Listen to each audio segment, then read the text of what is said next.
Vamos a calcular la sombra de esta figura. Está formada por un cilindro, dibujamos la circunferencia inferior y aquí por un cono.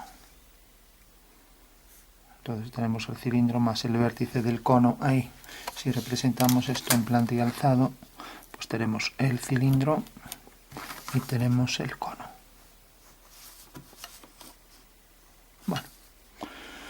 Bueno, pues esa sería la planta y el alzado pues nos dará el diámetro, este grosor del cilindro corresponde aquí.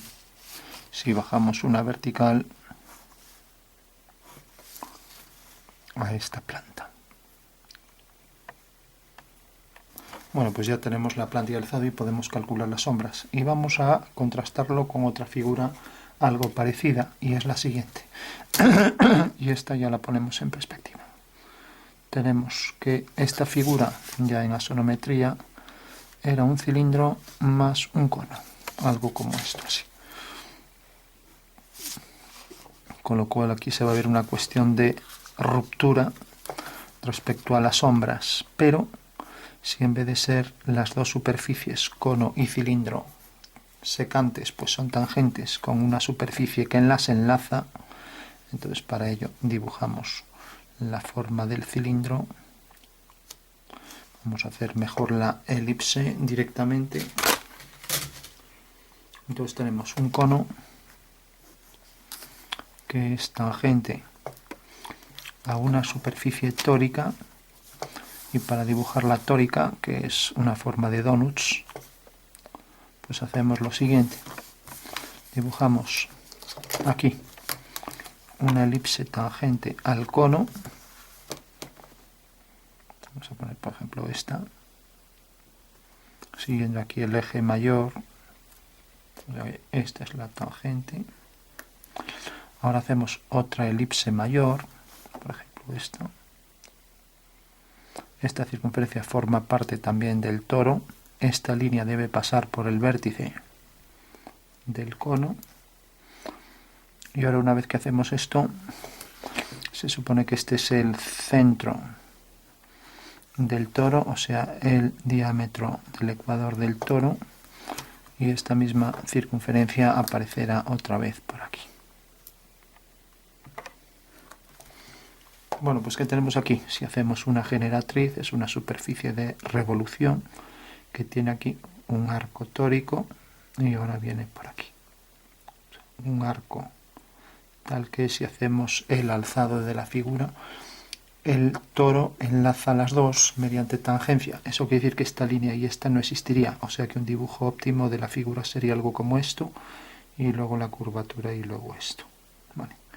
O sea que esta sería una mejor forma de representarlo, y para que se entienda la figura sí se puede hacer alguna línea fina por aquí.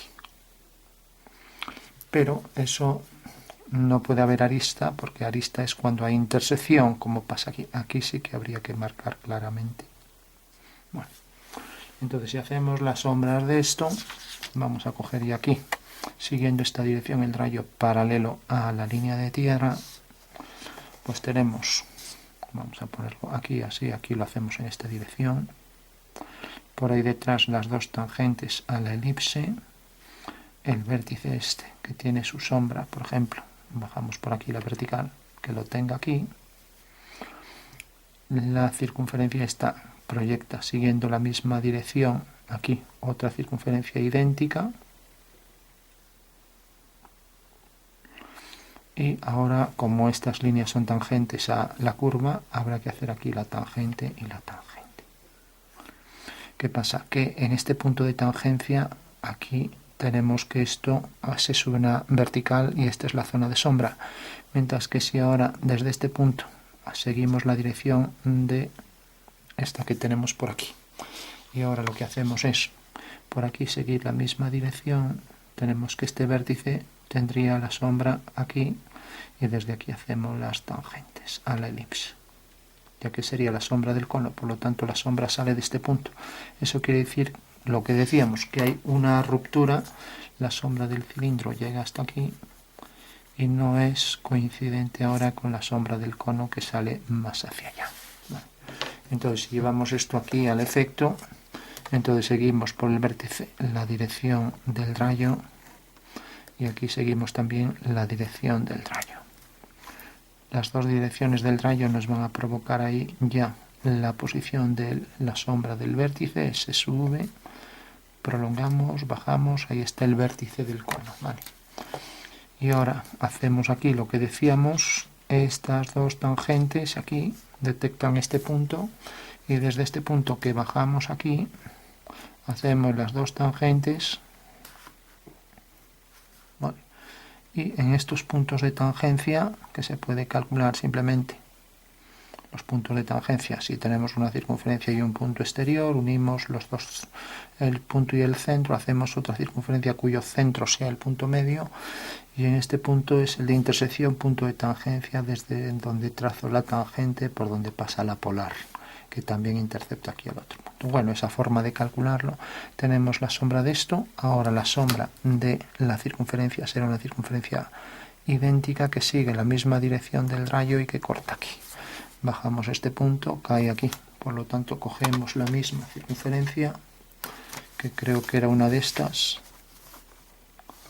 y la colocamos aquí. La centramos aquí, tangentes comunes a las dos circunferencias, y ya tenemos la sombra del cilindro y desde este punto la tangente y la otra tangente, que serán ambas paralelas a estas dos, ¿vale? Bueno, pues ya tenemos ahí la sombra de la figura y aquí en la tangente diametralmente opuesto tenemos las dos líneas separatrices de sombra, que es en realidad aquí una línea meridiana para el cuadrado, ¿vale?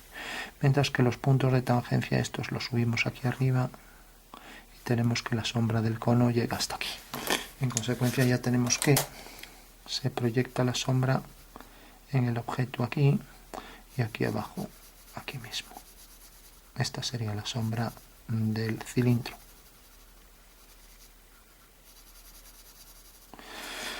Bueno, y aquí arriba pues vemos el cono en sombra que deja aquí este sector circular, que corresponde en realidad ahí a un fragmento de superficie cónica. Por último hay que proyectar también la sombra de la base siguiendo la misma dirección. El centro trae aquí la circunferencia cuyo centro es este. Ya la centramos aquí, bajamos este punto hasta aquí. En este punto está la sombra de esa circunferencia. Por lo tanto viene por aquí, este es el centro. Y si no estuviera el cono, pues al hacer esto, el cono en el cilindro, a partir de este punto empieza ahí el arco. Entonces lo vamos a dibujar, este es el centro. O sea que la sombra por debajo viene por aquí. Y es tangente a esto. Bueno, pues eso sería la sombra y nos faltaría la sombra que proyecta sobre el suelo. Aquí siguiendo la misma dirección llega hasta aquí. Por lo tanto la sombra en el alzado sería todo esto. De aquí a aquí. Mientras que la sombra en planta pues sería todo esto. Todo esto que tenemos por aquí.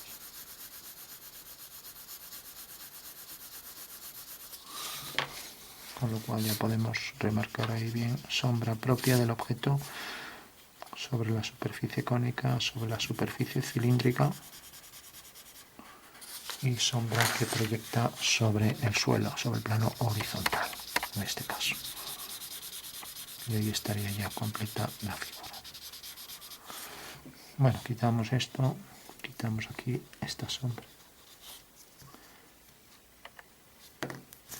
Bueno, y ya lo tenemos ahí. Nos imaginamos el cilindro más el cono.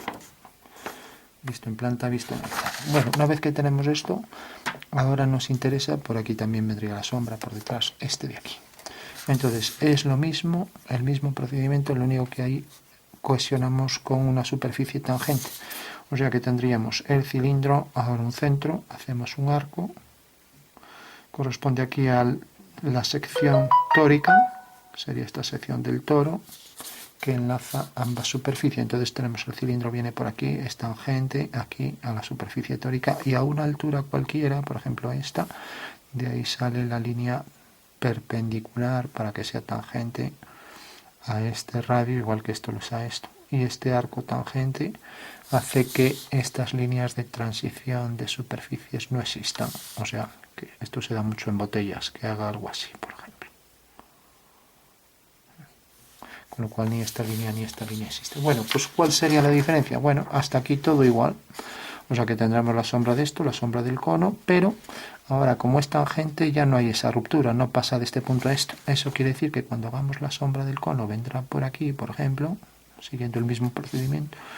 La del cilindro vendrá por aquí y ahora esto tendrá que venir por aquí así.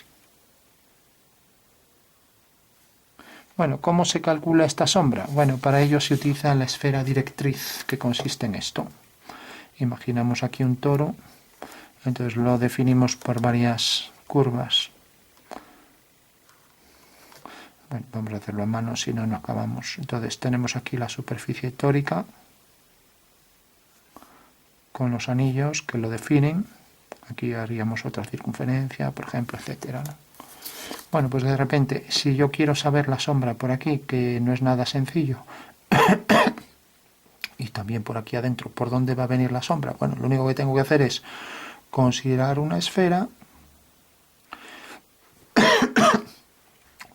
que gira de manera que sus centros están por el anillo central del toro. Pues si yo calculo la sombra de esta esfera, calculo la sombra de otra esfera, aquí me va detectando ya los puntos donde los rayos son tangentes, con lo cual ya puedo trazar al final la zona de sombra del toro, tanto la externa como la parte interna por aquí. O sea que puedo calcular esta sombra gracias a hacer esferas directrices, que se llaman, ¿no? Que son las esferas que van definiendo aquí las sombras. Entonces las sombras son tales que una vez que hago la tangente, detecta aquí en la sombra de la esfera este punto. Hago otra sombra con su esfera, otro punto, y así con varias, ¿no? En todo caso, el ejercicio está resuelto en otro vídeo con detenimiento solo en esto. Lo que pasa es que ahora combinar con estos dos es más complejo, pero recordamos, aquí hay una serie de esferas. Estas esferas son tales que una vez que tuviéramos la sombra de una esfera, en el momento en que hacemos la tangente del rayo, que sabemos que desde arriba va a ser tangente a la superficie, en el caso este, ¿no? Y luego serán pues líneas que entran, que forman parte de la sección, o sea, son líneas de la sección. Bueno, pues el conjunto de todas estas líneas y sus puntos de contacto con las circunferencias sección. Las circunferencias sección me refiero a las líneas separatrices que separan la luz de la sombra en la esfera, ¿no? Bueno, esos puntos van definiendo la sombra de la superficie tórica. Entonces lo que quería decir aquí era simplemente que una vez que tuviéramos ya la sombra del cilindro y la sombra del cono, pues en realidad como es tangente la superficie, también exige en la superficie que pase la sombra desde este punto hasta este. O sea que no hay esta ruptura, esta discontinuidad entre las dos líneas, sino que la curva es continua, como se dice con más exactitud, ¿no? O sea que no se rompe. Entonces esa sería la diferencia entre una sombra del tipo de superficies secantes y la diferencia con la sombra de una superficie, de un conjunto de superficies, en este caso tres superficies que son tangentes, ¿no? O sea que como vemos la diferencia es notable, y es que aquí siempre va a haber, como las superficies son tangentes, pues la curva es continua, ¿no? O sea que no se rompe, ¿no? No está quebrada, ¿no? Mientras que en este caso sí que hay ruptura entre esta sombra y esta. Bueno, y aquí si queremos ya aislando y abstrayendo, si pensamos solo en una esfera, ya podríamos pensar que podríamos ir obteniendo el punto para esa esfera, otro punto para otra esfera, etc. Bueno, lo digo por si queremos tener una intuición, una forma un poco intuitiva. Esto se fundiría un poco y lo mismo por aquí, de cómo va a quedar pues esa sombra al final. Bueno, en tu caso, hacer la sombra del todo tiene cierta complejidad y hay que trabajar casi siempre con planos auxiliares, o sea que no es llegar y besar el santo, sino que hay que trabajar con varias proyecciones si queremos hacerlo bien, con precisión. Otra cosa es explicar el fundamento de cómo se calcula, pero no hace falta más que eso para resolver el ejercicio.